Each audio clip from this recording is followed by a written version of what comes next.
So welcome today to this panel. Today's panel is Lebanon and the World, Darling or Dispensable State. I'm just going to make a couple of just brief introductory remarks before I introduce the panelists today. This year, of course, is an election year. The Israelis have recently held their elections, their national elections. In a little over a week, of course, here in Lebanon, we have our own elections. Highly anticipated, somewhat controversial, and people are waiting to see whether there will be any significant change. Will it make any difference, frankly, whether one side or the other wins an election, if at the end of the day there's going to be some kind of national unity government that's formed? Will it make a difference? A week later, a week after the Lebanese elections, there are elections in Iran. Some argue that the most important election so far, as the region is concerned, was already held, and that was, of course, the US elections and the coming in of the Obama administration, with the hope that somehow the Obama administration would substantially change the course of US foreign policy in the region. I would say that the jury is still out as to whether there has been any substantive shift in policy, but clearly I think few would argue that at least the rhetoric has changed, and perhaps that's at least a positive sign. So the question is, as far as we're concerned today, who cares about Lebanon? Why is there so much focus and attention on elections here? Does it really matter? Does it really matter if March 14th or the opposition wins, if the end result, as we said, is going to be some kind of national unity government? Is this worldwide attention because Lebanon is everybody's darling? Many Lebanese like to think that we are a special country and the whole world has nothing better to do but to focus on Lebanon and the little trivial politics of the ins and outs of Lebanon. That's debatable. Or is it dispensable? Dispensable in the sense of part of a larger regional or international game in which Lebanon might, as many often fear here, might be sacrificed to pacify larger interests. Some would argue that Lebanon might be sacrificed to appease Syria and Iran. Others would say that Lebanon might be sacrificed to appease Israel and to allow and ensure that Israel can remain a regional hegemon here and to eradicate any kind of resistance, whether in Lebanon or outside of Lebanon. These are the fears. So are we dispensable or are we the darling of the world? This business of being Christian and Muslim and East and West and everybody loves the Lebanese. Which is it? This is, in fact, the subject of today's panel. And we have, of course, three distinguished panelists who I will introduce very briefly. I think there are three of them are quite well known to AUB and to Lebanon. But very quickly, Rami Khouri, to my left here, Rami Khouri, who will talk briefly about Lebanon. The title of his presentation is Lebanon, Microcosm of the Muddled Middle East. And he, of course, is the director of the Hassan Institute for Public Policy and International Affairs here at AUB, and is also the editor-at-large of the Daily Star newspaper. He's an internationally syndicated political economist and book author, and also serves as a non-resident senior fellow at the Kennedy School of Harvard University and the Dubai School of Government. He teaches at many universities in the United States, and is also he's a member of the Brookings Institution Task Force on U.S. Relations with the Islamic World, a fellow of the Palestinian Academic Society for the Study of International Affairs in Jerusalem, and a member of the Leadership Council of the Harvard University Divinity School. The second panelist is Alastair Crooke, and he is a U.S. and European, the title of his presentation is U.S. and European Aspirations for Engagement in Lebanon and the Region, Looking at the Prospects. Alastair Crooke is the co-director and founder of Conflicts Forum, based here in Beirut, and the former Special Security Advisor to the European Union High Representative Javier Solana. He was also the Special Advisor to the EU Special Envoy to the Middle East Peace Process and Advisor to the International Quartet between 1997 and 2003.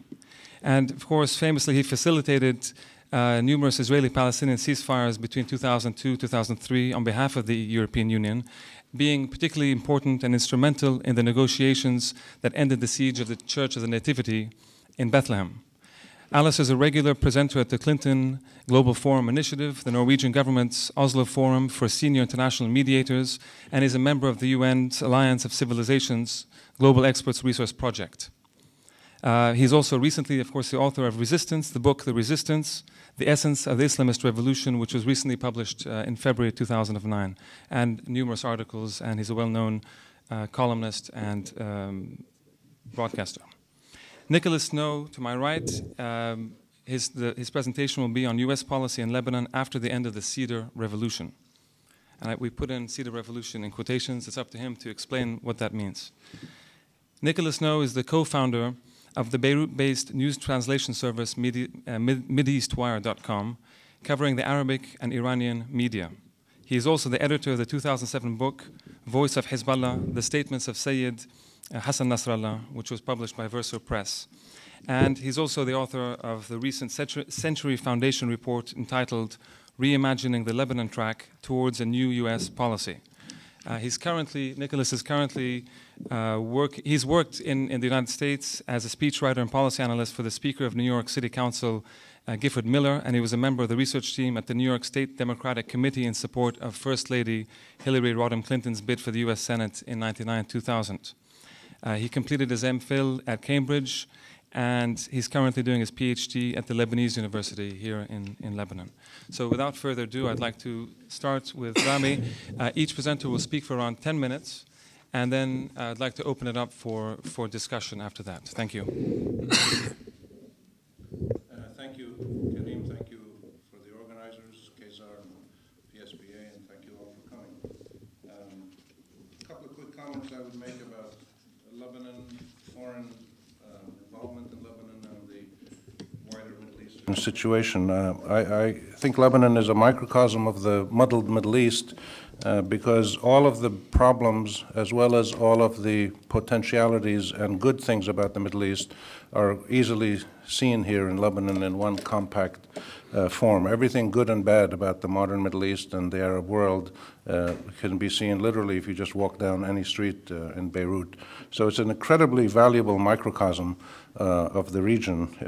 And like the region, the most basic fundamental issues of citizenship, statehood, identity, and the exercise of power remain undefined, imprecise, and completely unclear to both the people of Lebanon, the people of the Middle East, and the world. Therefore, it's a very open but a very volatile arena where identity, power, authority, accountability, transparency, nationality, all of the basic components of what create the lives of people, that define the lives of people, the structures of community, and the trajectories of statehood and nationhood, all of them are completely undefined, unclear, volatile, and open for constant reinterpretation. And because Lebanon has been, since its inception, a very open place, a very pluralistic place, and a place with very high quality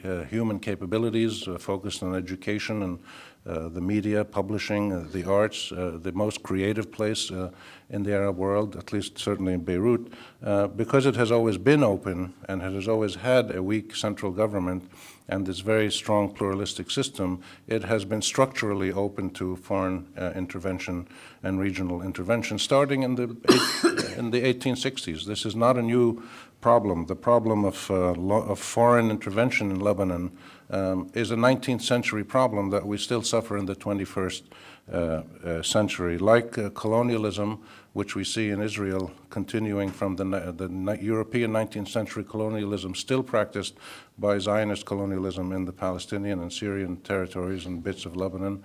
You see the foreign intervention in Lebanon being the second 19th century force that continues into the 21st century. The interesting thing now, I think, in Lebanon is that you see foreign intervention from many different directions.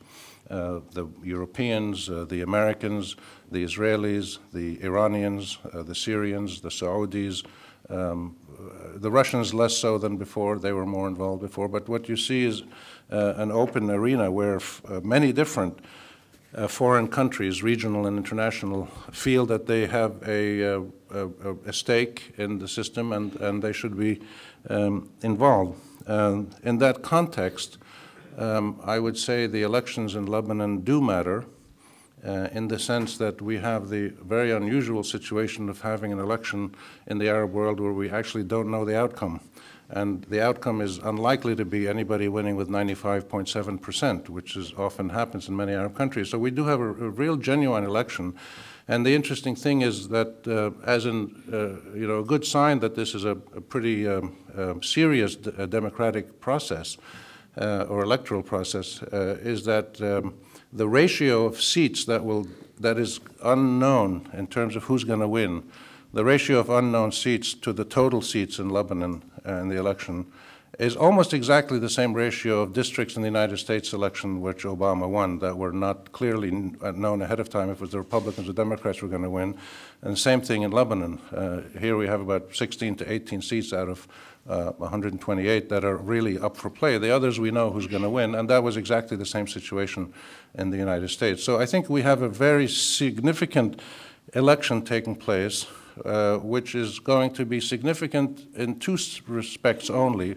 One is that it is a true election where people really won't know the outcome until the final votes are counted, and I think it's going to be reasonably free and fair. And of course, people are buying votes and flying people in, but that happens in every country in the world. It's perfectly legitimate to spend money. And you had, I don't know how many hundreds of millions of dollars spent in the United States on the election. So elections and finance go hand in hand, as they do in this country, as they did in the US, as they do everywhere in the world. The other significant aspect of the election is that it will be a barometer of sort of regional trends. And this is where Lebanon as a barometer of the region is important, where you have two broad trends, one that is more Arab, Islamic, Middle Eastern oriented with close links to parties and groups and countries in the Middle East like Iran and Syria and Hezbollah and Hamas. And then you have another group of people and leaderships and countries that are more Western-oriented, looking more to European and the United States and others. And these two groups are pretty evenly matched. They've been fighting it out for the last 15 years in Lebanon and in the region.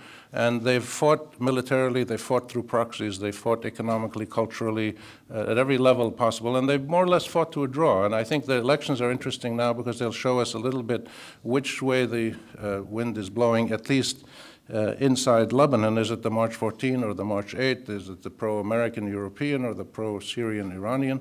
And this will tell us a little bit about the identity of the country, but it won't really have any significant impact on anything else after the elections are finished, because I think what you have in Lebanon, and this was clear after the May fighting and the May agreement last year, we have here the first American-Iranian joint venture in governance, and it's worked reasonably well. It's going to continue working reasonably well because the pro-Iranian and the pro-American forces are evenly matched. They're both legitimate. They both have deep roots in this country. And it's perfectly reasonable to expect them to stop fighting and share power in the system in Lebanon, which has always been consensus-based. So the only thing that's different now is you have a more clear set of players, some of whom are close to the Americans and get money and guns and support and diplomatic support, et cetera, and visits by the Vice President, the Secretary of State, and all kinds of visitors. And you have another group that's very close to the Iranians and the Syrians and Islamist groups and Arab groups around the region. They're much more now out in the open, but they're also now sharing power. So I think the outcome of the elections won't have a big impact in terms of long-term trends in this region, because there is no other option in Lebanon other than to share power as is happening now. I think there is one interesting element in terms of the foreign intervention in Lebanon, which is that in 2005, after the Hariri murder and the other murders, we did have, I think, a really significant shift in terms of foreign intervention being legitimized through the UN Security Council with the Hariri investigation and tribunal. I look at those as two very important episodes. It's not clear, still it's not clear, and I wrote back then and still feel the same. We don't really know if the Hariri court and tribunal decisions through the unanimous Security Council decision, unanimous with all the foreign ministers back then sitting, it was a very powerful demonstration of a global intervention in Lebanon to stop these killings. But it's still not clear if the aim of that was to basically resist what many people thought was Syrian domination of Lebanon, or if the aim was to really help Lebanon get on its feet. We still don't have the answer to that. Whether this international intervention to stop the impunity of political assassinations, whoever did the assassinations, we don't know.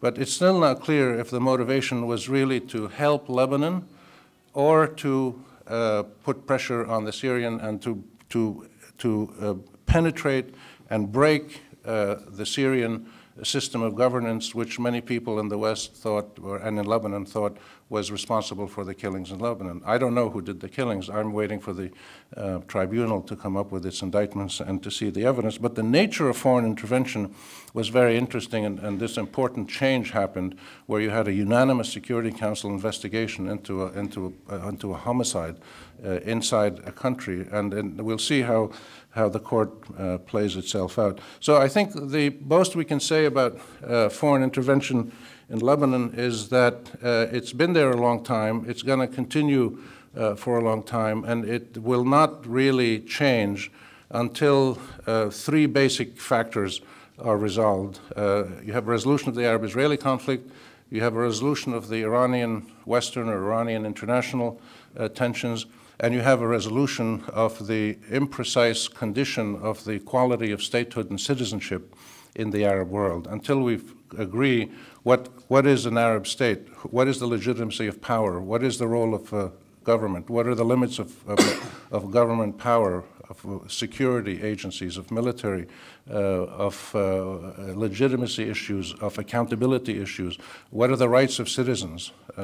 We don't have answers to most of these questions in all of the Arab countries. So until those three issues are resolved, and those are big sticker items, the best we can hope for in Lebanon, I think, is to continue the consensual system of governance, power sharing that we have now, hoping that people have wisened up after last May to keep the system moving so the economy can keep growing, and maybe like Northern Ireland, we'll have economic growth, ultimately sparking a process of more realism and more maturity by the political leadership so that they can address some of the long-term issues more coherently.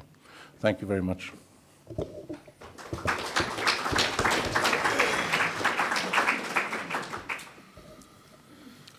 Well, thank you very much. I think Rami has given the good lead in the sense that he looked at it from the inside out, and I'd like to now try and look from the situation from the outside in, and to offer just a few comments on the question of engagement. I think it's quite appropriate because we've just had the meeting that took place with Abu Mazen and the American president yesterday. And I would like to draw on some of the experiences of George Mitchell, who I worked for in that period, 2001, to sort of make a few comments about the whole idea of engagement. Not only engagement with the Israel-Palestinian conflict, but with Iran and Syria too. And from that to look at Lebanon. Very quickly then, I'd like to just recall that when I first met Senator Mitchell, I remember the first thing he said. I'd earlier worked in Ireland, to a certain extent, with the IRA, and he said to me at that point, he said, look, one thing I do know and have learned, writing the Good Friday Agreement in Northern Ireland took 2 days. It took months and months of choreography to get to the point where we wrote it. Actually, what he said was not really very correct, because actually it did take him months and months of choreography. But before that, there had been 3 years of extraordinarily hard diplomatic work in simply getting the two sides to agree that each had a legitimate view of its own history, which for it was the truth, as well as a vision for the future. And that even if those two visions were irreconcilable and opposed to each other, nonetheless, they were authentic and credible expressions of the view of their communities. And that took about 3 years' work before Mitchell came in and joined it. I think the other thing that I think that Senator Mitchell understands very carefully is also what is a mandate. And a mandate is not just a letter from the president, it means the application of presidential power. And in that respect, I think a lot of people have high hopes on that engagement can go forward because America is engaged. But I'd just like to add a sort of word of caution about this. Partly it depends on your view about what's happening in Israel. And one thing I learned from working inside an American presidential commission is that Americans understand Israeli politics. They understand them down to the last nuance, perhaps in direct proportion to their lack of understanding of politics elsewhere in the region, but they understand Israeli politics. And I think there is a sense, certainly among some in the Commission, that what we're dealing with is not just an aberration of Israeli politics. You know, the electoral pendulum has moved this way, it's moved that way, and we have, unfortunately, a Lieberman and a Netanyahu in office, and really it's just down to the United States to build a bypass policy to talk to Ehud or a Zippy again, and then everything's back to normal. I think there is a real sense that, particularly after what has been seen in 2006 and 2009 in Gaza, of a shift not just in the Israeli government, but in the Israeli public. A sense of moving away, of losing confidence in land for peace as a means of securing, of finding Israeli security, of looking increasingly to the right for new solutions to their security concerns in Israel. And that this is a current that we saw expressed very clearly in Gaza and then in the elections, of trying to find a new deterrence, an absolute deterrence, a deterrence that somehow becomes more elusive the more Israel pursues it. But nonetheless, it suggests an Israeli people that is shifting to a different position. And really the question that has to be looked at when you start and talk about engagement, therefore, in all the area, is what can Mitchell do? If you have an Israeli public that is actually moving away from land for peace, in terms of, not all of it, but in terms of most of the Israeli public looking at it and looking to the solutions that used to come from the right. And the solutions that used to come from the right before the close relationship with America were generally expressed in terms of unconventional, surprise Israeli actions. Surprise actions designed by Israel to simply turn the paradigm.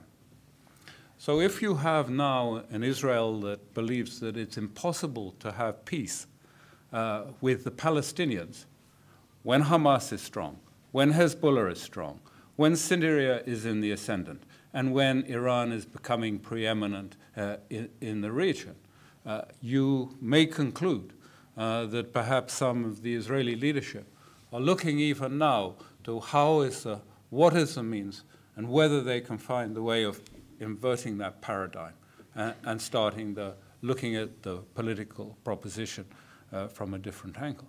But if you're in the United States and you're looking to try and engage in the region, and you see an Israeli public perhaps moving away from land for peace, and you see a Palestinian people who perhaps no longer believe as much as they did in the two-state solution, well, what are you going to do?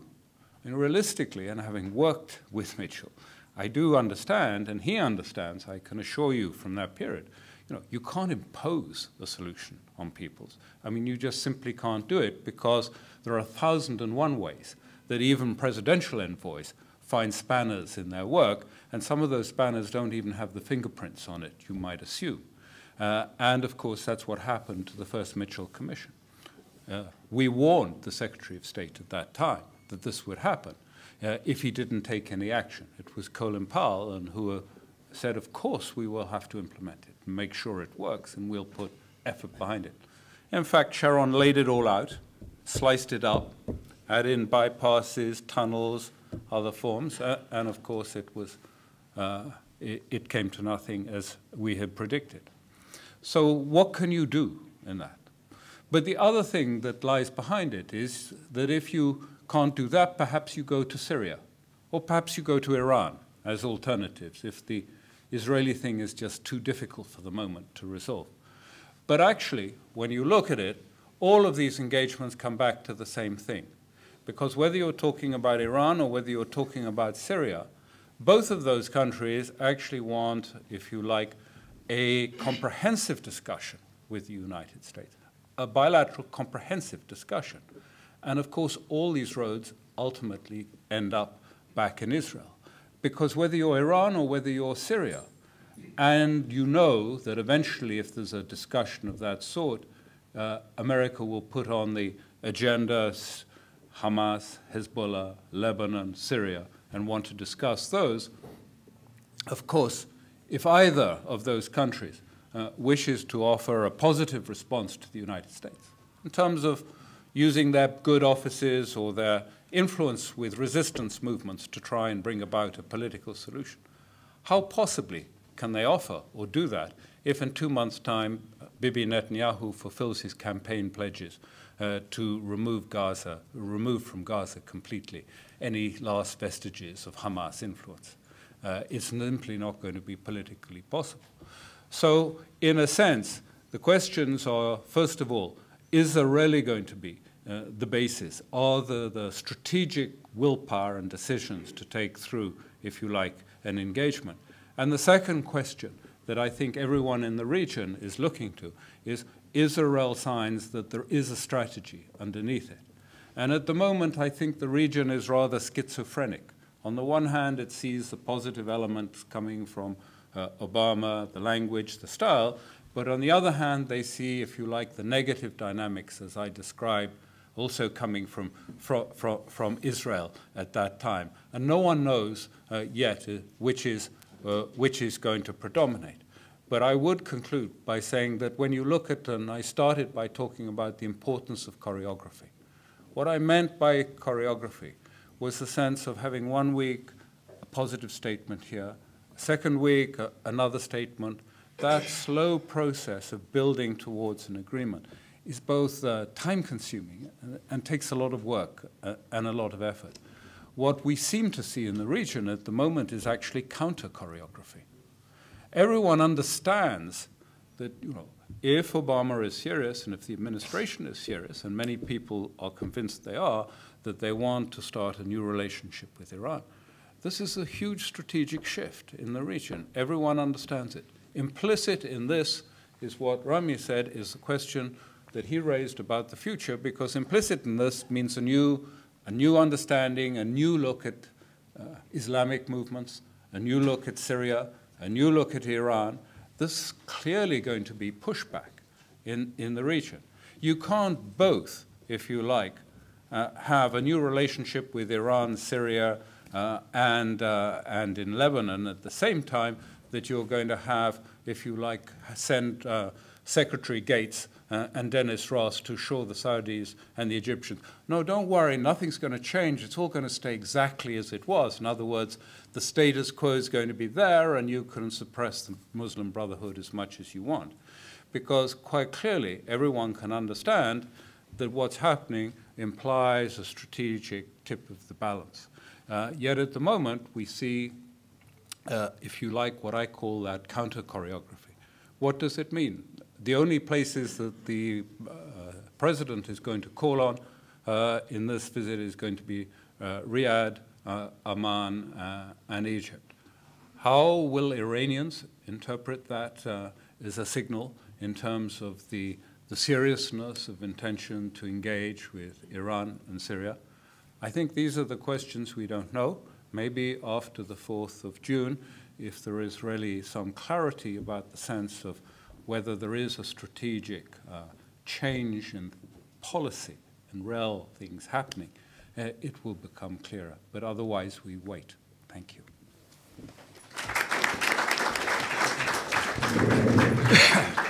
Before we get to the third panelist, there are some seats here for those of you sitting in the back. There are some empty seats if you want to join in. Thank you.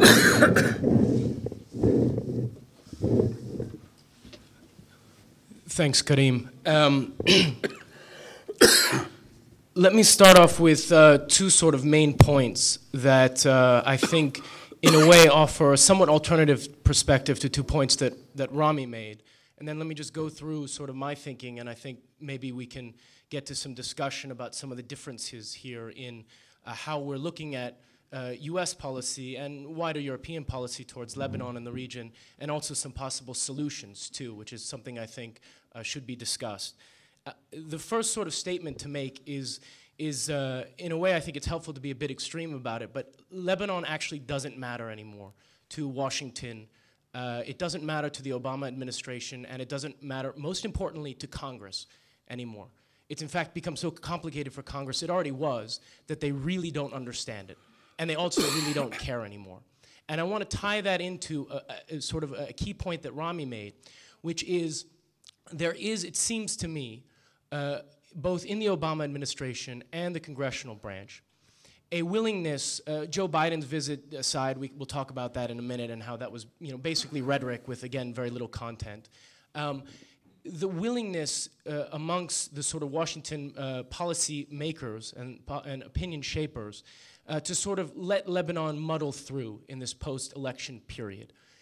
And that secondary to that is that the solutions for Lebanon, and solutions, by solutions I mean peace building, institution strengthening, and a modicum of justice as well, that those three things are inherently, intimately linked to the regional tracks. Okay, so the focus right now amongst the Obama administration and leading congressional folks is you solve the problems of Lebanon through Iran, through Syria, through the Palestinian-Israeli track. And this, of course, this sort of thinking has a long history in the region. It certainly has a sort of, I would argue, a pretty disastrous legacy as well in the late 1990s and 2000, when these tracks really fell apart. And the Lebanon track was left, the US was left with very little understanding, very little mechanisms to build peace in Lebanon.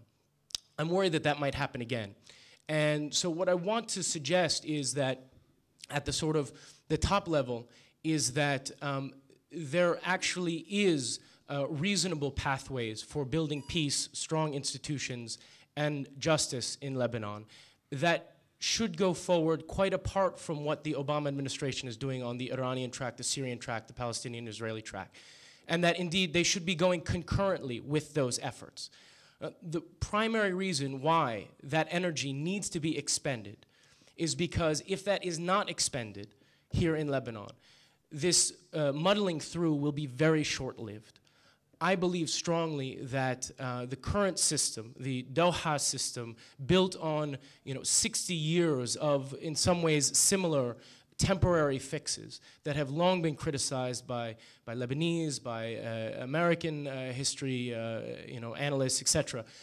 Those all still exist, and the danger is only growing. So if we, in fact, leave it to sort of muddle through, we're going to get a tremendous amount of violence, I think, in the coming period. And I'll explain sort of two salient reasons why I think that's true perhaps later on. In sort of beginning to understand the post-election scenario, for the US primarily, which is sort of my focus, one has to look at where we've come. It's absolutely vital to understand the collapse of American policy as a main reason, not the only reason, for the collapse of what the State Department termed the Cedar Revolution.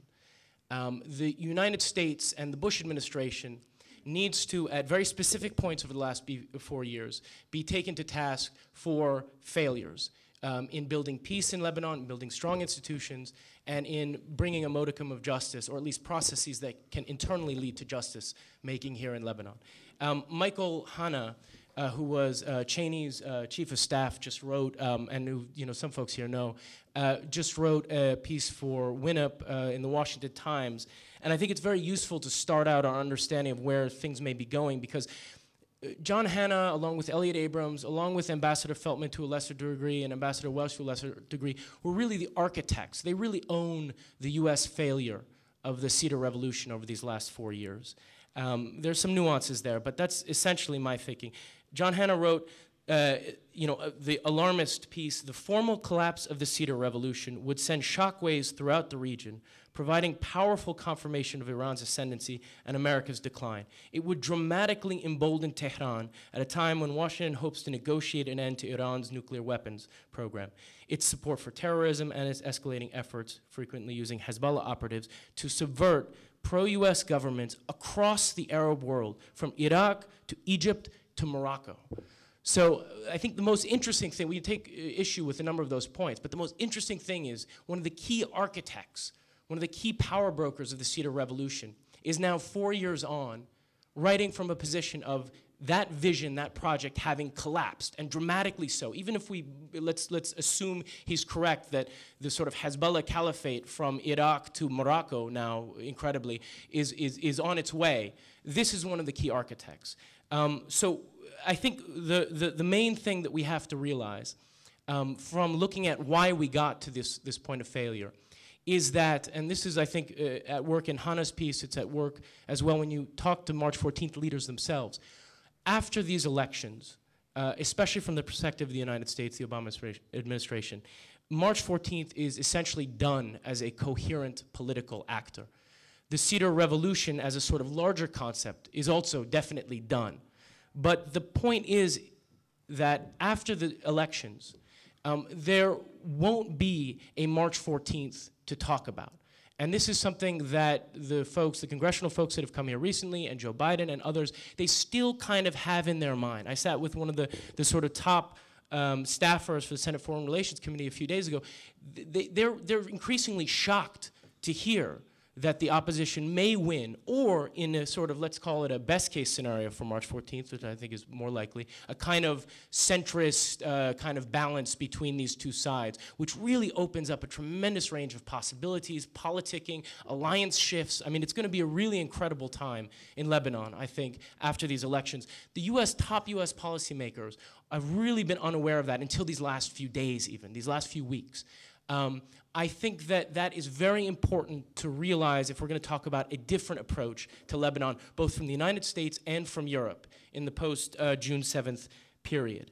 I don't want to go into too much those 4 years of failure. I think we've talked at least here and elsewhere about some of the reasons why. But I want to put one key point, which is this idea that Alistair mentioned of the actual application of presidential power. The US still, to the other day when Congressman Ackerman, who heads the main House committee that oversees the money, the actual money, which is really what's at stake here in some ways, parroted the line that the US has spent $1.3 billion on Lebanon since 2006, including more than $400 million in military aid. Now, if you hear that, and the congressional folks constantly hear that at the highest level, they actually believe that the US has spent that money in the last 4 years. The reality is, and this was seen in Biden's visit the other day to the airport where they showcased one refurbished M60 tank from the Jordanian stocks that the Jordanians don't want anymore, and one missile on a Cessna aircraft. The reality has been that the US actually, according to the Congressional Research Service, the US has actually provided less than about $150 million over the last 4 years in military aid. And about $200 million or more has actually been spent, because there's a difference between appropriating money and talking about it as if you've given it and actually giving it. The reason being that the Bush administration and now the Obama administration doesn't want to release the money unless the elections bring a March 14th government. That's my analysis of the situation.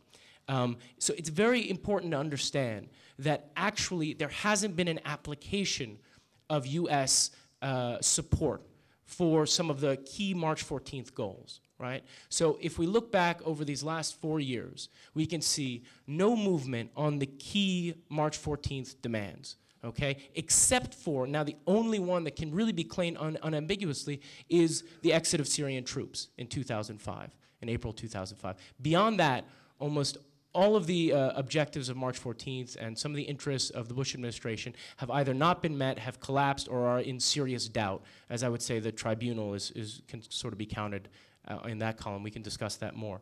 But the key is that on these demands, withdrawal of occupied territory in Sheba and the other places, an end to Israeli overflights, the original prisoner issue, which Hezbollah itself resolved, these have not been done.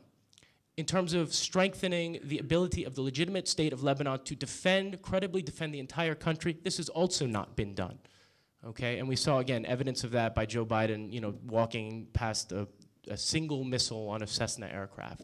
It's ridiculous. And also the donation of Humvee vehicles over the last year and a half, which actually the Lebanese army doesn't want because they're the most gas-guzzling vehicles and they couldn't afford to drive them around in Lebanon. So that's something very important to realize, that the actual US support during this collapse of the Cedar Revolution has not actually been substantial. So that's the sort of first thing.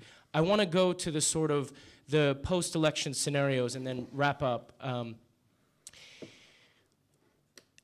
As I said, I don't think it's likely that there'll be a March 14th victory, which I think could actually ease some changes in US policy, which I think increasingly some key Obama administration officials and congressional figures really want to push.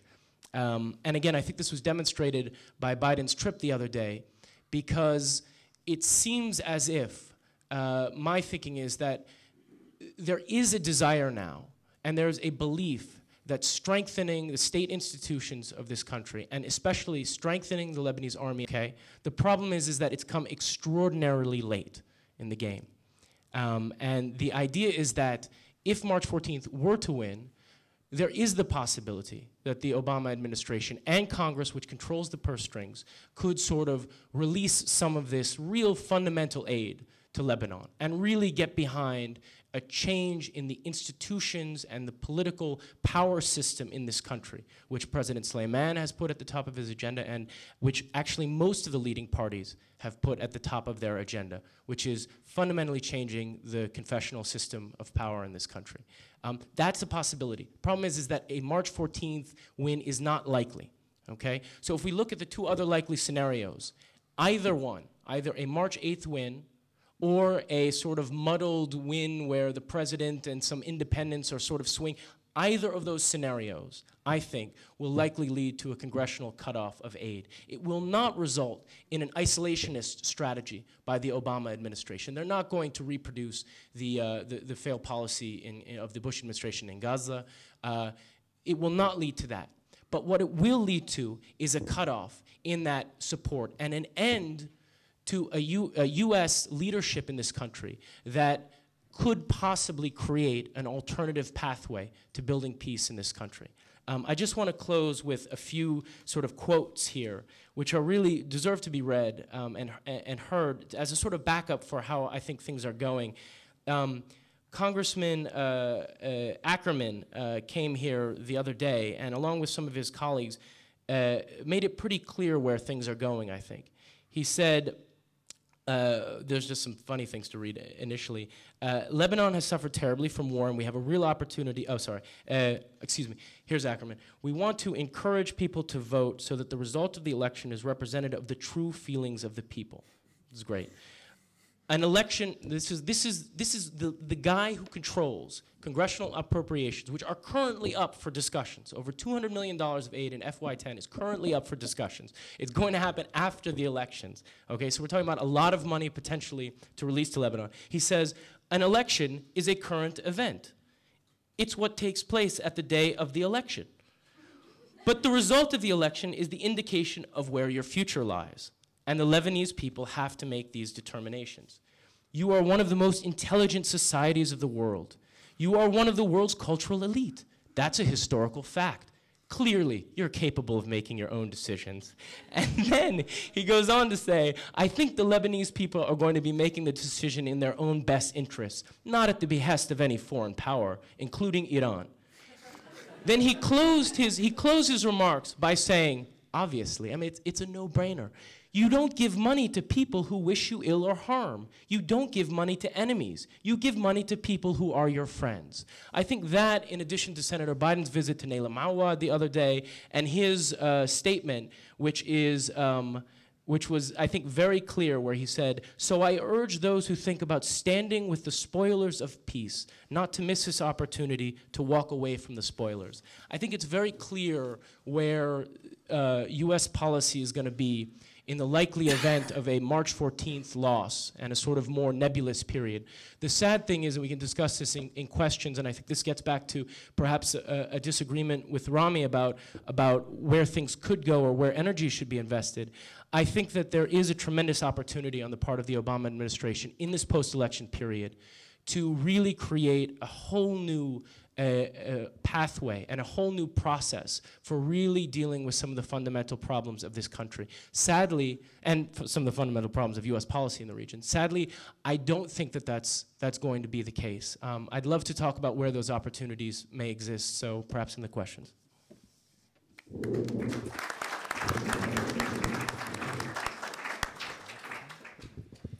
Thank you very much to all three panelists. It's a very rich discussion, I'm sure. Just before we start the discussion, I forgot to mention that this panel is sponsored by the Department of Political Studies and Public Administration and the Center for American Studies and Research, so thank you to both. I'd also like to invite those in the back again. There are some empty seats here in the front.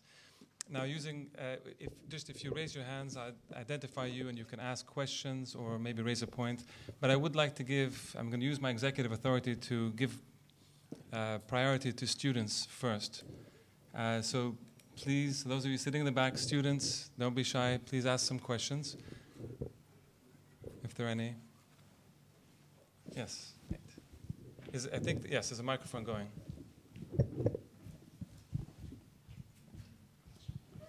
Okay, my name's Nate. I'm a graduate student here in Middle Eastern Studies. My question is for Rami. You said that the Hariri Tribunal's intentions are not yet clear, and or like whether it's trying to curtail a certain side or a certain side, or put pressure on a certain side. Sorry, but isn't it more kind of abundantly clear what it was trying to curtail? I mean, there's a tribunal for the assassination of Hariri, but there's no tribunal for like the Kana tribunal, where we have photographic evidence of, and everybody knows what happened in Kana. Everybody knows the white phosphorus in Gaza and the UN catastrophes there, and there's no tribunal for that. So doesn't that reveal sort of the intentions of which side is being curtailed? Well, I think the tribunal, the Hariri killing investigation and tribunal, were a very dramatic manifestation of the international community's willingness and capacity to move decisively when there was a convergence of certain ideological and expedient forces.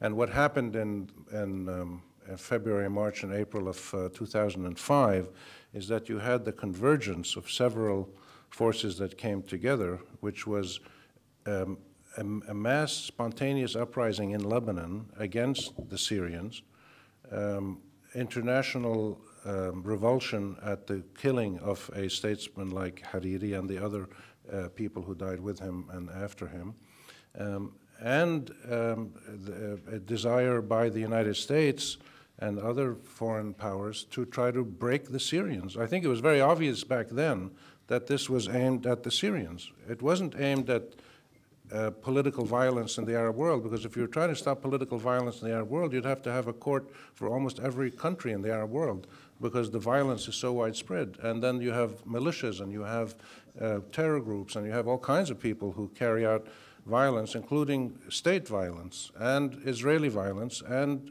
what about the violence of the American, the British armies in Iraq and other places? So it was very selective, but it was very decisive. And it still, I think, remains unclear why is it that the world moved so fast in this case, but not, as you say, to hold the Israelis accountable or other Arab criminals accountable, other people who commit crimes in the Arab world, whoever they may be, if they're Arabs or Israelis or foreigners, we don't know. So we have to see this as a case of political expediency. There's no doubt about it. The interesting thing about Obama, in my view, he was mentioned several times, what is fascinating about Obama is that he represents, I think, the first instance in my adult life, in the last 40 years, where the American president from the White House, from the Oval Office, on TV, with the Israeli Prime Minister sitting next to him, the American president is making statements that require the Israelis and the Arabs simultaneously to make moves. This is almost unprecedented. I mean, this is even more clear than, for instance, the Clinton parameters, because Clinton was committed to the Dennis Ross school of philosophy and morality, which is that you secure the guaranteed security of Israel in perpetuity, forever, with no ambiguity, and then maybe we'll see what the Arabs and the Palestinians will get. What you're getting now is a different tone from the White House. What you're getting is a tone which says the Palestinians and the Palestinians must stop the rockets, and the Israelis must open the borders of Gaza and stop settlements. And the president is saying this on TV in the White House with the Israeli prime minister sitting there trying to push him to Iran, and Obama keeps coming back to settlement freeze. It's very interesting. It's only at the level of rhetoric. We don't know how far this is going to be an American policy. So what you're starting to see with Obama's rhetoric, and Clinton now is joining the chorus, and it's fascinating to compare what Clinton is saying, Hillary Clinton is saying now, with what she said as a candidate. It's a completely different world. And because you don't believe candidates in elections, because they don't speak the truth. But when you have power, you have more responsibility. And therefore, I think what I'm saying is that the Hariri court was not an example of a quest for justice and conflict resolution. It was a quest for politically expedient penetration to break an Arab regime, which was the Syrian regime. I think that was their intention. It wasn't to stop killing political assassinations. What we're hearing now from Obama is a slightly different kind of approach, and I hope it continues, but we don't know if it's really sincere or if it's going to last.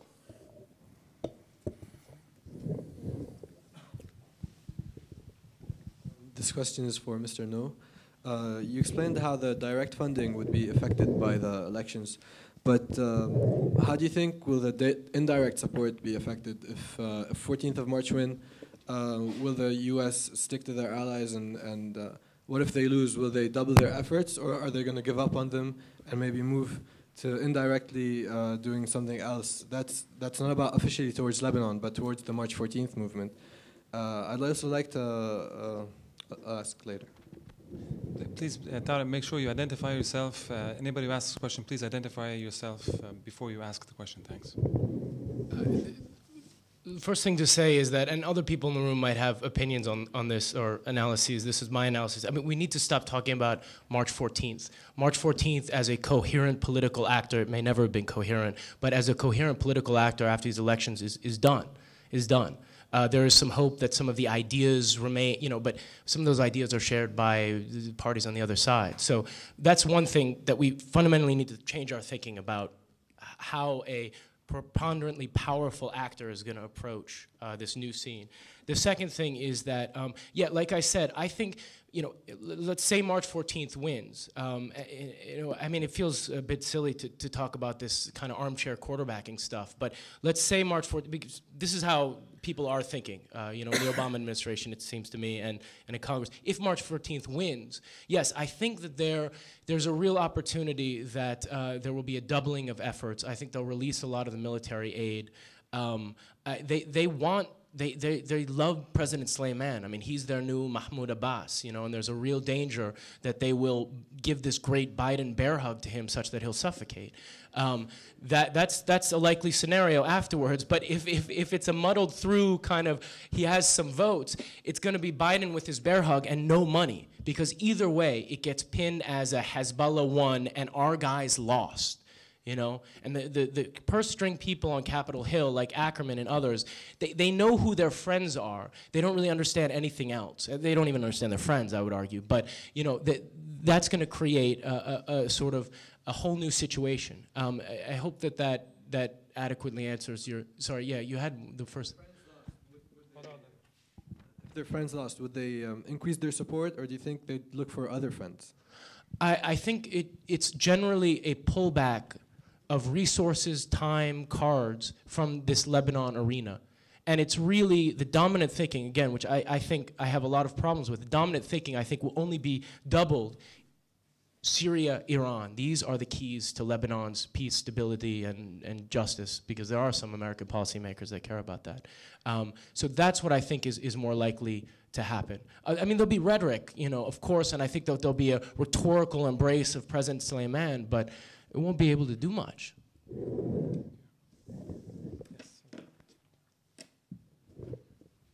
On the window.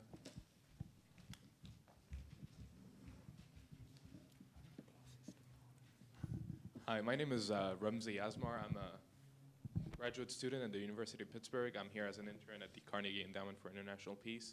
I have a quick question about, on a regional level for Mr. No.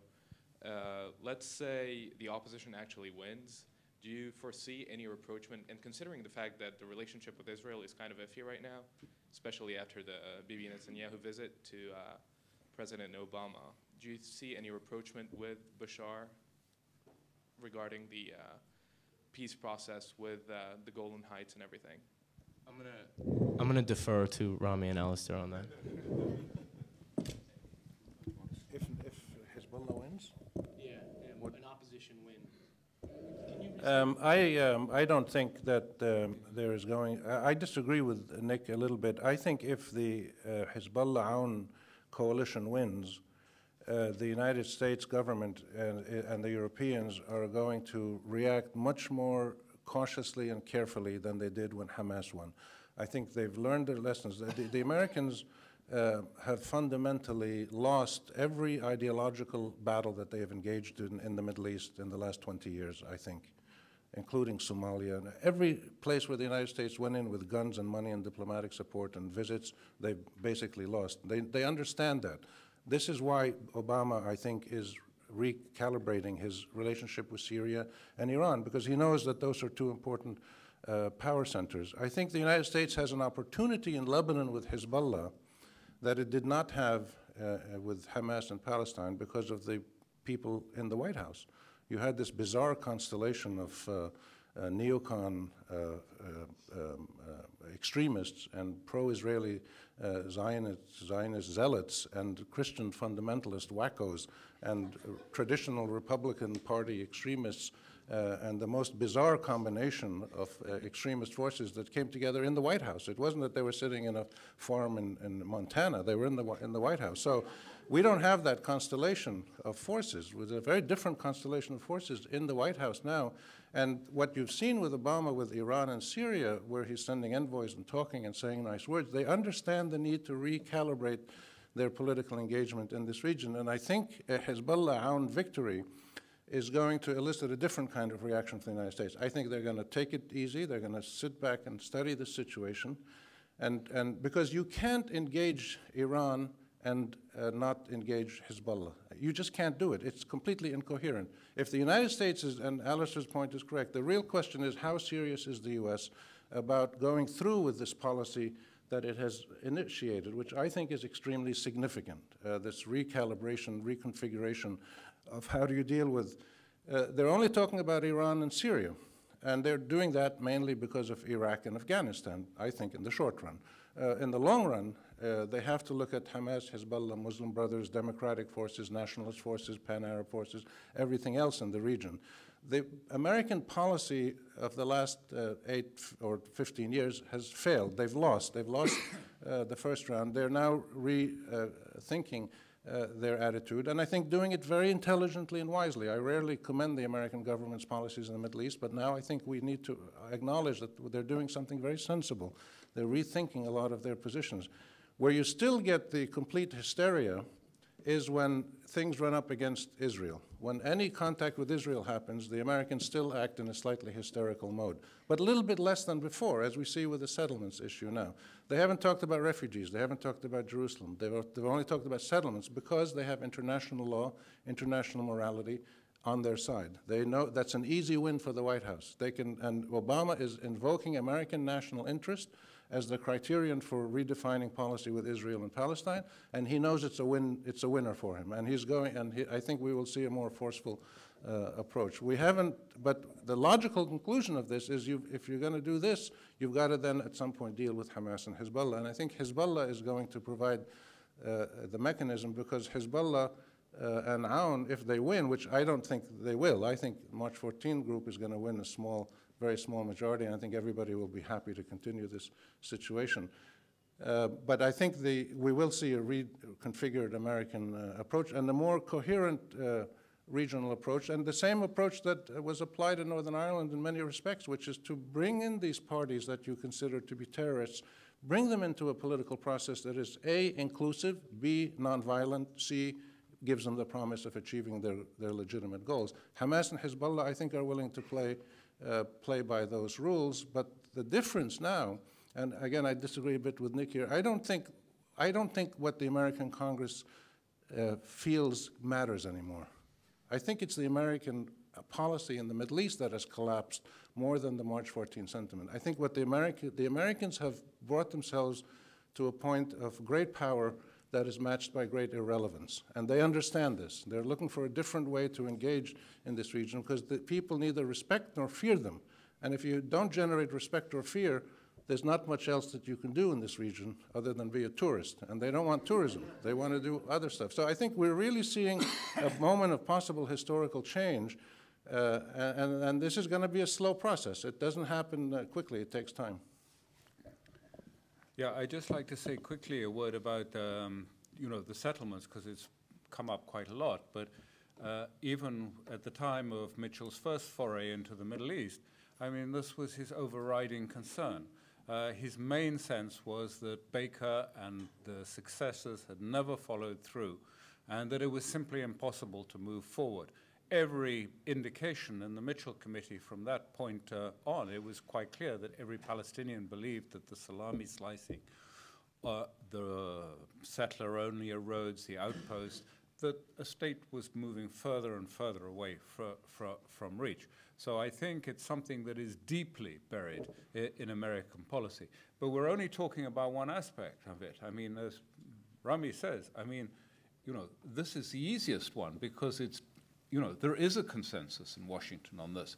There are many items in which there isn't consensus. But I would like to say, going back to the question of what happens if the March the 8th win the election, how will be the reaction?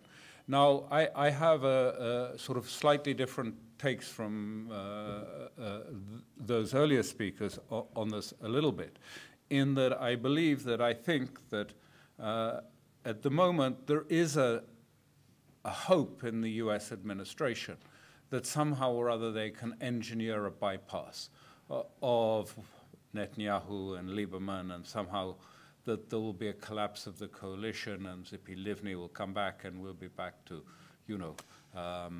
or the good old days. As you gathered, I'm not so sure about that. So I think there will be quite likely a move for Mitchell. And on here, there's one important thing that's different with Iran. It's quite clear Mitchell is in charge of Syria. It's not Feltman. It is Mitchell. Feltman is responsible for restoring diplomatic relations with Syria. But Mitchell is responsible for the Syria approach, which involves Iran to a certain extent. When you get to Iran, who knows who's responsible? I mean, Mitchell clearly has some responsibility. Then there is Dennis Ross acting on behalf of Tel Aviv, going around the region. And then, of course, you have Holbrooke, who's in charge of the bilateral talks through Afghanistan. So you've got three quite big egos, as well as Hillary Clinton, involved in the Iranian thing, so it's a lot more complicated. But I think there will be quite a strong argument, and I'm not sure which way it'll go. Mitchell quite clearly will understand, the dealing with Syria means dealing with Lebanon. He's not gonna want to burn all his boats in Lebanon and not talk to half of the people in Lebanon. It's not his style, not his way of doing it. So he will be fighting for an argument. Now, I think one thing is quite important in this is to say that, and I agree here with Nick, is that there are many people in Washington who will tell you that there has been a real change in the Jewish constituency in America after Gaza. There has been a shift in opinion. Do not see American interests as being identical with Israel. But when you follow up and you say, well, has that actually passed through into a change in Congress? The answer is no, not yet. So I think, when people dismiss someone like Dennis Ross and say, oh, look, he was just given an office, you know, he's got an office, he's not significant in this process. They misunderstand this part of American politics. Dennis Ross may not have a very smart title, but when he sits in any meeting in the administration and says, well, you know, I'm not sure we're going to let the legislation permitting, you know, aid for Lebanon to pass through is a good idea, it's not they're going to say, oh, thank you, Dennis, thanks for your comment, and ignore it, because they'll know next morning there'll be 30 people from AIPAC fanning out through Congress saying, here are your talking points on Lebanon tomorrow. He has huge power, even if his title is not very great. AIPAC still will control most of the legislation on the Middle East in this period. So I'm not quite sure. This is a fight that's still to come between Mitchell, who want a sane policy towards Lebanon in the wake of a potential win by March the 8th, and by people in Congress and by perhaps an AIPAC lobby who will have a different view. Can I just ask you, Alistair, from your knowledge of Mitchell, do you think he would have taken this position if there was a lot of ambiguity about what kind of support he was going to get and what was Obama's actual long-term intention? How do you interpret the fact that he took this position, given these issues that you just mentioned? Well, I agree. I mean, I do think that you know, Senator Mitchell is a serious person, and that he would have never taken this taken the job. He's got a young family. He's not particularly well. And I don't believe for a second he would have taken it just simply to be photographed by CNN getting off planes in Tel Aviv and back in Washington again.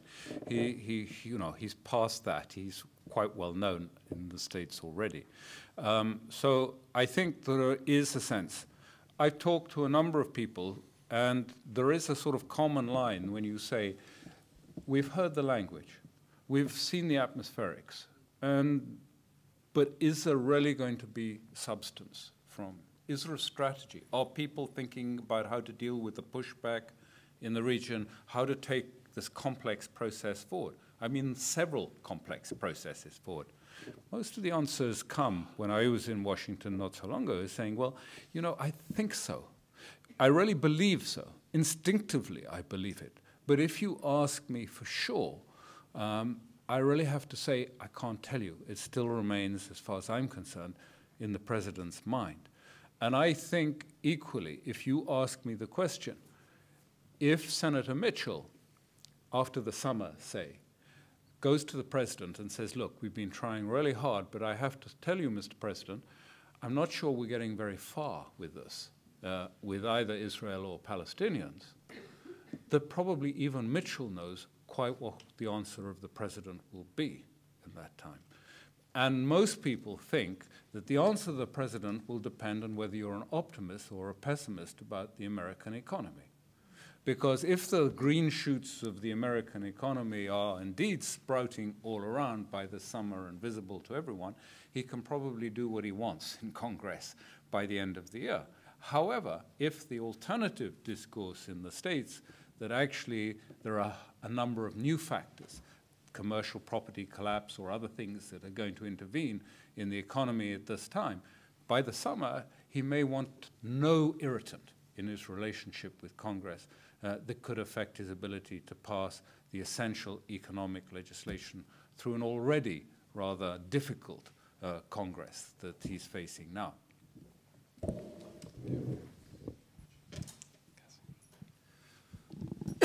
Sorry, let me identify the speakers. But go ahead and then here. Thanks. Nora Bustani, a recovering journalist from the Washington Post. I agree with Rami that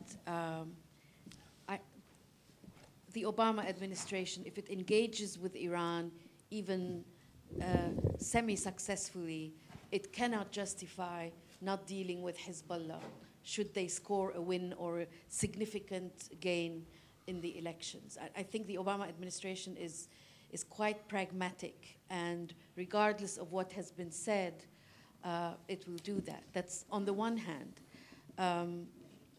But, Mr. No's kind of alarmist announcement that, American aid or the plan for the Syrian revolution has collapsed and that it will turn into rhetorical support. I don't think there's been anything beyond rhetorical support in the past 4 years. I agree. I mean, even Signora himself told a columnist at the Post that American support was like having a bad check that you can't cash in. But don't you think that the March 14 players should actually take ownership of their own failures? And I want Mr. No to address that question. Yeah, that's why I don't want to subscribe what's happened in the last 4 years completely to this narrow cabal of Bush administration officials. I think March 14th has a large responsibility to play. I think the main figures in March 8th have a large responsibility to play. Their backers, regional backers, etc. There's a lot of blame to go around, and certainly March 14th, key figures there should take a lot of the blame for the incredible opportunities that they were handed in the wake of the exit of Syrian troops in April 2005. A really an incredible period of possibilities when you had Trad Hamedi, essentially Hezbollah's guy, going and sitting in Liz Cheney's office and asking for some kind of a deal. How do we get a sort of way to live together in these coming months and years? You have a quadripartite alliance with Hezbollah and the Lebanese forces and Saad Hariri winning the elections, essentially. I mean, a really incredible time. And very positive statements by Hezbollah on the tribunal. Yes, there is a lot of blame to go around, but my focus is on the American missteps, and I'll leave the missteps on the Lebanese side to the Lebanese, let's say. But let me just say on the one issue quickly, on this engage Iran, engage Hezbollah, I mean, it is a bit, I find it useful to be a bit, let's say, over the top, to kind of be a bit provocative in the discussion, but I think this one is definitely true, that it will be, I can almost imagine engagement with Hamas before Hezbollah. I think that is completely out of the realm of possibility.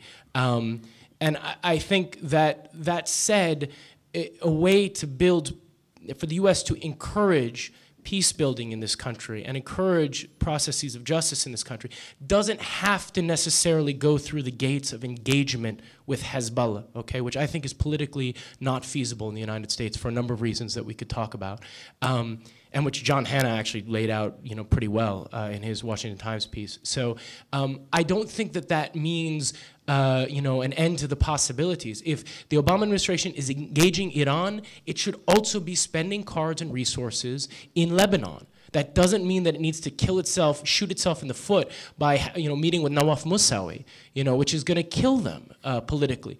But it doesn't have to do that. It can do a lot of other things in terms of peace building. So.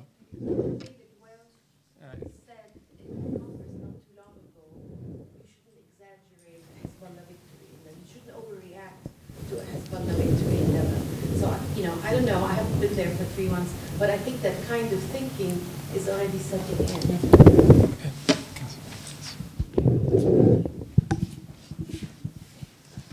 Hi, my name is Cassie. I'm a graduate student in Middle Eastern Studies at AUB. And I was wondering, perhaps if Rami and Alistair could address the assertion that the lack of U.S. military aid to Lebanon is a sign of a lack of U.S. real interest and commitment to Lebanon, especially the statement that we only give money to our friends. The opposite of that is that we also don't give money to the enemies of our friends, and maybe that has a lot more to do with Israel and not wanting to arm Lebanon in fear of alarming Israel, so that it has less to do with internal Lebanese politics and more to do with Israeli politics. And also that it might ignore a lot of other behind-the-scenes diplomatic work that the U.S. does here with news publishing and getting their opinions out in other ways that aren't as obvious but might equally be important in influencing policy in Lebanon. Thanks. I think that's for Nick. The last 4 years of the U.S. sort of non-military efforts have been very thinly veiled, and I'd say have been largely ineffective in terms of trying to promote democracy, the multi-million-dollar contract that the head of Saatchi and Saatchi has for democracy promotion in the region. This stuff has been pretty thinly veiled, and I think it hasn't come off particularly well. It could be done better, sure. But in terms of the Lebanese army, just really quickly, this is a signal, a seminal, I'd say the leading indicator of a real failure of the United States over the last 4 years to deliver on a key March 14th objective. They year after year did it not only because of Israeli interests, but during this time, as I think it's been argued by a lot of people, the identification of what constitutes an Israeli interest and U.S. interest was virtually one-to-one, especially when it came to Lebanon, I think, in a lot of ways. So to parse that out, or whose interests were what, I don't know if that's that important. Thankfully, maybe we're done with that period. I don't know.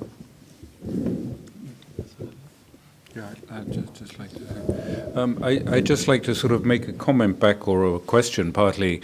Maybe Nick would like to say it. He's presented very much the sense that the supply of this 1.3 billion of aid, much of it military, for Lebanon was a failure in support for March the 14th. From an American perspective, I can understand it. But equally, from a perspective of Hezbollah, this would have been seen to be aid that was being directed primarily to create a mechanism or an instrument that could threaten or could enforce compulsory, mandatory disarmament by Hezbollah. Would that have actually made for better relations within Lebanon, or would that have actually de-escalated crisis in Lebanon, or would it have actually escalated the situation? When you look at the parallel with, if you like, the military support provided by the United States and Britain for Abu Mazen in order to politically cleanse West Bank of all the opposition that has taken place in Lebanon through creating a special force that's answerable only to the president.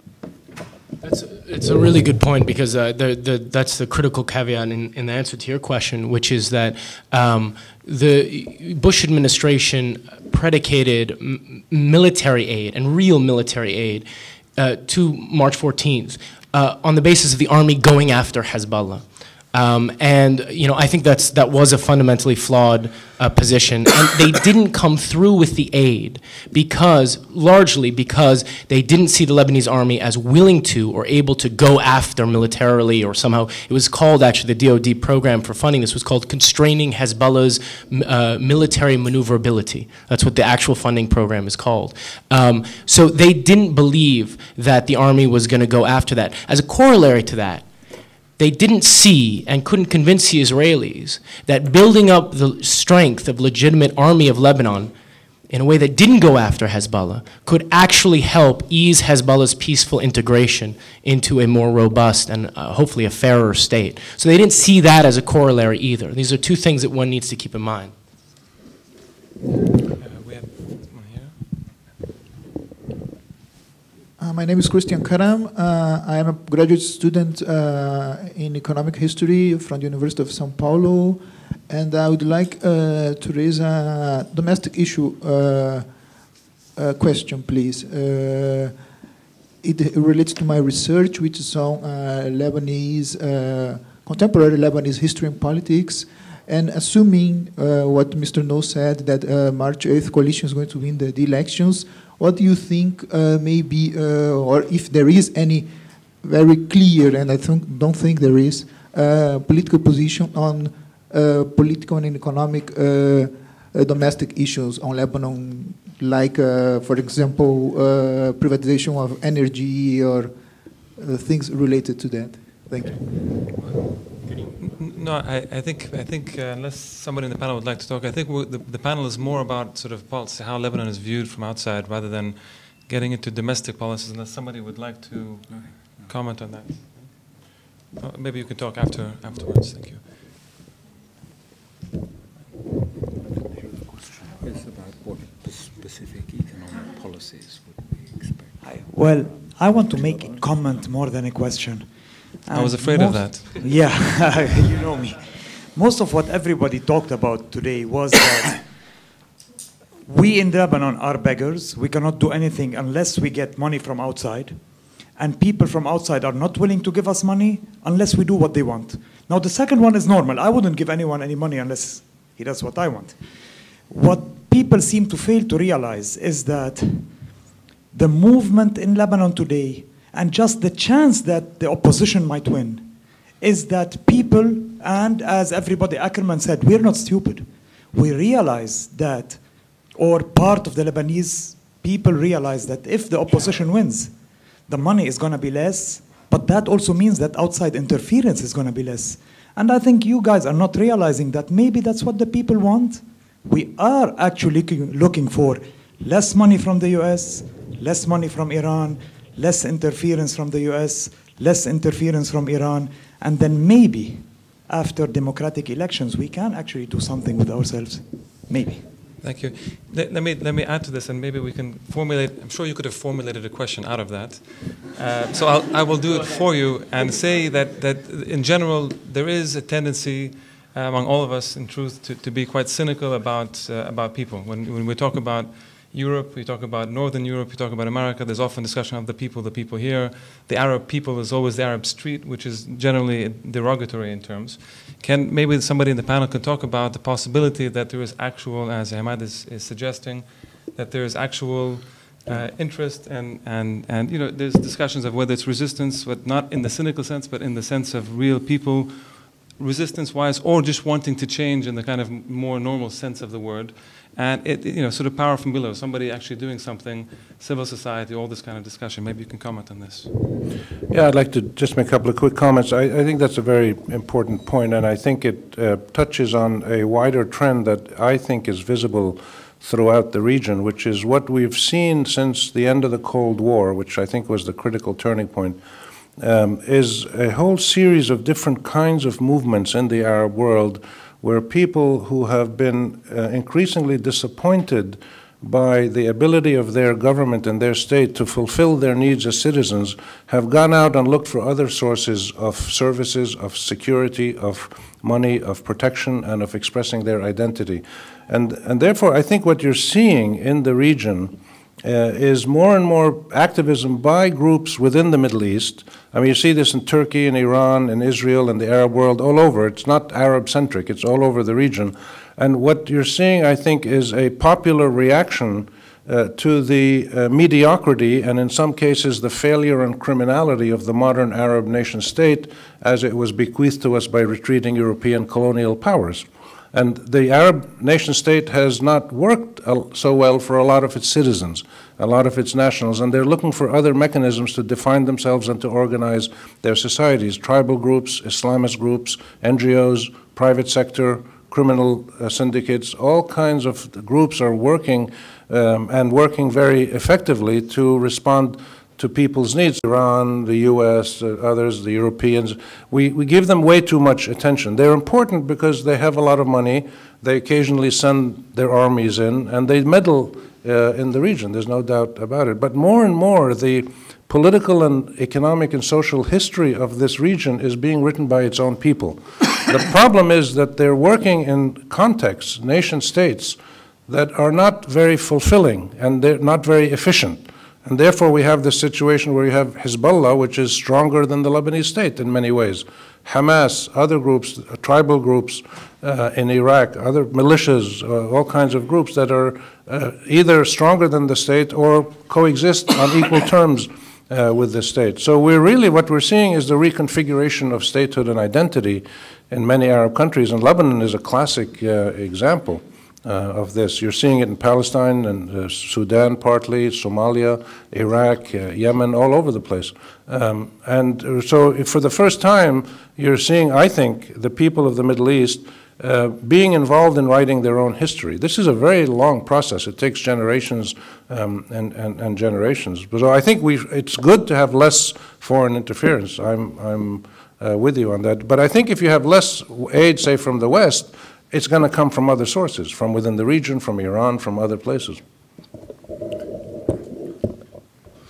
I'm not sure quite how we seem to have given this impression to the speaker, because I'm actually quite sympathetic to what he says. In fact, I probably go further than him in some sense, because I see actually the social roots of the March the 8th in both the, if you like, the Shi'i awakening, and I'm going back to the 50s and 60s, not the sort of Musa Sada, but also the same social process happening amongst poor Christians that belong to our own movement is very similar in its sense of a demand for reform and a reaction against some of the established elements of power in this. So I'm quite confident that there will be an internal, if you like, pressure for change and reform that is purely and truly Lebanese in this process, as well as whatever may come from outside. But I think what Rami said and what I was going to say is that one of the things that's most striking in the region, that most of the initiatives now actually don't involve either Europe or the United States. They're mostly internal, whether it's Doha or the Gaza discussions or the Syrian-Israeli track. They're not involving outsiders. And I think when you ask people why, or you ask the actual principles of this, why, first of all, they say, well, thank goodness, because we want to get away from this polarizing influence of West. As soon as it comes into any discussion, it polarizes it into those that are with us and those that are against us. And, you know, if we're going to start political conversations in the region, again, we have to get beyond this Western polarization. But the other thing, which I think is equally important in this new era, is they say, well, you know, sometimes the West no longer has the solutions that seem adequate to the problems we face. I mean, economic, social problems.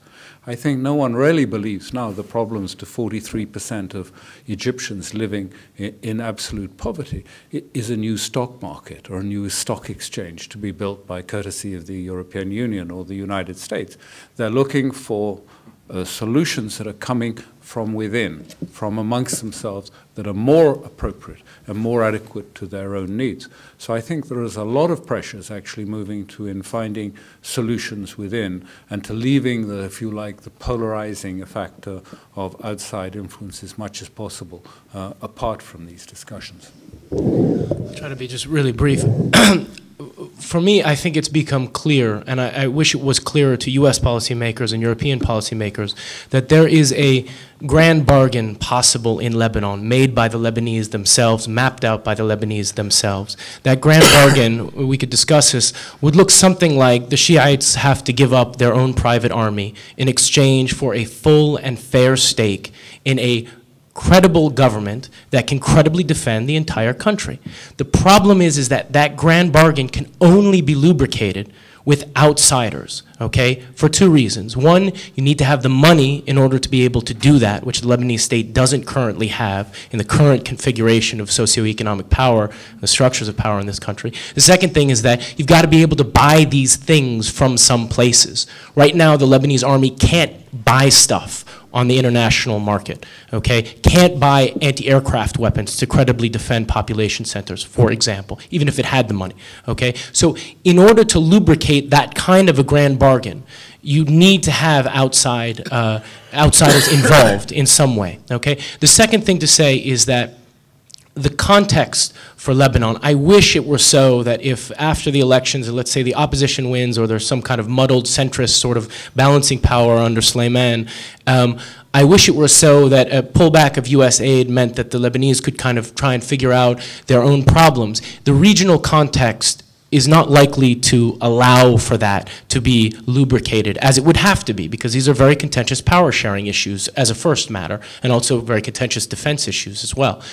The problem is that for me, and this maybe opens up a whole new can of worms, I see the dangers to Lebanon, which means that a muddling through process will not really be good enough to stave off a lot of violence in the future. That the next few months bring both a more radicalized Israeli body politic and power structure. And I would argue also a more radicalized approach on the part of Hezbollah as well. That's a sort of different discussion perhaps. But I think that those two trends that we've seen emerge certainly since the July 2006 war in respect to Hezbollah, Sayyid Nasrallah's thinking and other Hezbollah leadership's thinking, and then the Israeli body politic most recently in the elections, I think that that creates an enormously dangerous scenario for the citizens of both countries and the region. And I think that that's something that means that you have to invest a lot of energy cards. I would hope it would be to lubricate the Lebanese own sort of grand bargain, which incidentally, it's very important to realize that all of the key parties have really hit on the idea of ending the confessional system of government, which tends towards violence, instability, and injustice. Now, that has always perhaps, let's say in the last 15 years, 20 years, been sort of rhetoric. So I'd like to thank the three panelists for coming today on behalf of the Political Studies Department and the Center for American Studies. Thank you all for coming. Thank you.